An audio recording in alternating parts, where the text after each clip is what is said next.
guys, so let's back again for no one.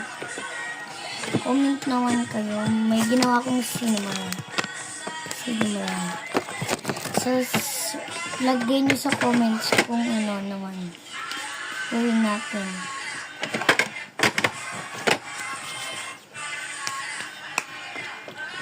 Hinanap ko to sa school.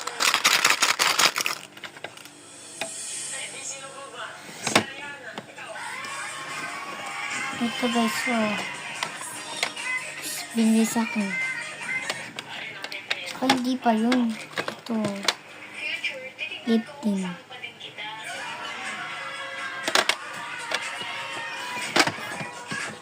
Wala itong laman. Comment kayo kung anong lalagyan natin. Ito guys. Bye guys.